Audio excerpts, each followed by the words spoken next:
Today I'm going to teach you step by step how to make a wooden door hanger. Hey guys, it's Nikki here at Stillwater's Wreath Designs. Remember, this is just a recipe. You can change the background, the florals, and the word to fit any season. All of the materials we're using today come from Hobby Lobby. You'll find a full materials list for you below in the description of this video. If you're new to the channel, be sure to hit that subscribe button. I've got new step-by-step wreath and door hanger tutorials uploading every week. Okay guys, let's dive in. I prefer to use the wood rounds that are 24 inches in diameter. That twine door hanger comes pre-attached and it's about 1/4 to 1/2 inch thick, so it's a nice sturdy door hanger.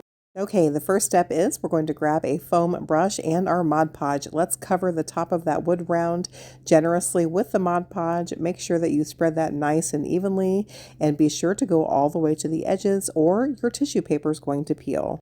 Just need a single piece of the wrapping tissue paper. I like to have that ready and laying off to the side so that as soon as we've got our Mod Podge added, we can go ahead and get that attached. Here I'm just drizzling my Mod Podge directly onto that wood round and then I'm going to sponge that in. You'll just want to make sure that you keep your coverage nice and even and not too clumpy. And again, remember to go all the way to the edges. Here I'm just grabbing that single sheet of tissue paper and we're going to add that directly to the wood round. Be very careful guys that once that tissue paper gets wet, it becomes very fragile. So I'm just carefully tapping on that paper to push out any air bubbles and wrinkles and making sure I give a firm pat all the way around the edge of that wood round to make sure we get a nice good seal on those edges.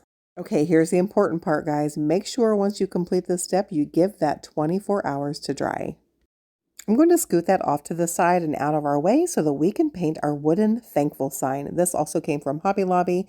I'm just going to grab my scissors and remove that twine hanger. We won't be needing that. And then we can start painting. Hobby Lobby actually offers both indoor and outdoor crafting paint, so make sure you grab that outdoor paint so that this will really withstand all the elements. And here I'm just putting dollops of the orange paint all along my thankful sign, and I'm using my small brush just to spread that paint out. The sides of these signs actually have a nice burnished look, so I'm only going to be painting the top. Make sure you add 2 coats of that paint and, you guessed it, give it 24 hours to dry. Okay, now both pieces are dry and we can move on to that next step. I'm just going to set that thankful sign off to the side and I'm going to grab my scissors to trim away the excess bit of tissue paper on that wood round. I'm going to leave about 1/2 inch or so of the tissue overhanging, and then we're going to grab our sanding block and sand those edges. So take your sanding block sponge and just on those edges, gently rub downward with that sanding block right on the edge. And that's going to quickly remove that tissue paper in a nice clean line so you've got a super smooth finish. This entire process will just take you about 30 seconds.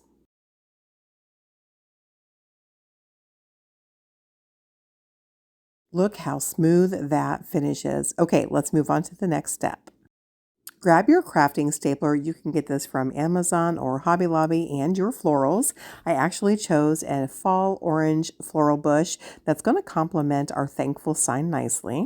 And I want to cut this bush down into individual stems. So I've just grabbed my heavy duty snips to cut away each of those individual stems. Then, using our craft stapler, we're going to staple those pieces individually to the top of our wood round, leaving about 1.5 inches distance between the 2 groupings.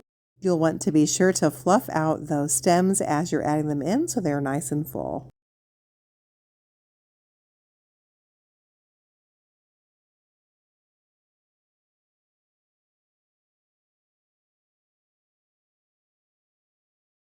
How stinking cute is that? Okay, let's make a bow.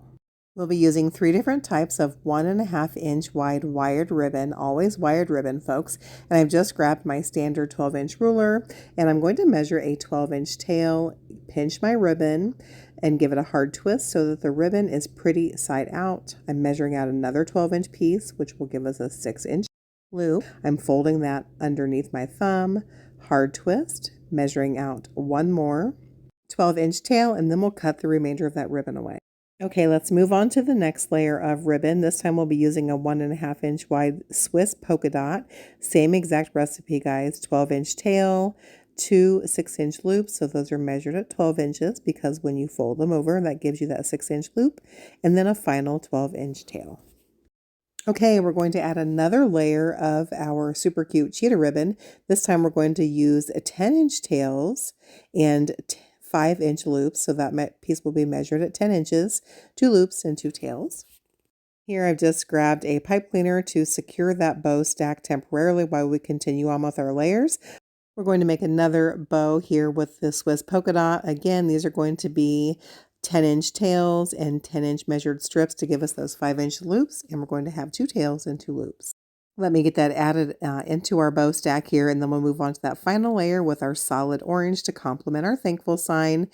We'll have 2 tails and 2 loops. Those tails will be measured at 8 inches, and we want 4-inch loops, so that piece will be measured at 8 inches as well to give us those 4-inch loops. Okay, we're going to add this on top of our bow stack, and we're going to secure it all together with a 6-inch clear zip tie. Make sure you're cinching that on the back side, guys, so no one sees the mechanics of your zip tie, and then you'll trim away that excess bit. Here, I'm just grabbing a hold of those ribbon tails, pulling them downward, and then I'm going to gently fluff out that bow. This is just a rough fluff, folks, and then we can add it into our sign. We're actually going to secure our bow right in the center of our 2 florals using our craft stapler. So on those larger loops that are on the back side of our bow, we're just going to add a staple to all 4 of those larger loops just through the one layer and secure it down. Then we'll take a couple of minutes to fluff out that bow. I just like to pull those loops into an X pattern and open them up. Then I'll grab my scissors and we can angle trim our ribbon tails. Once I get all of my ribbon tails trimmed, I'm just going to run my fingers over each tail, kind of pulling them up towards the ceiling, which is going to give them a nice curvature.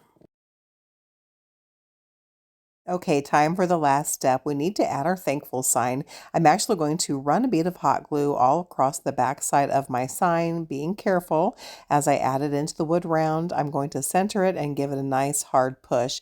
I like to add something heavy to the sign once I'm finished, just to give it some weight and some good adherence. I'm going to let that dry for about an hour, and then I'm going to actually add a couple of pin nails on the back side to make sure that sign doesn't go anywhere. And that's all there is to it. Easy breezy.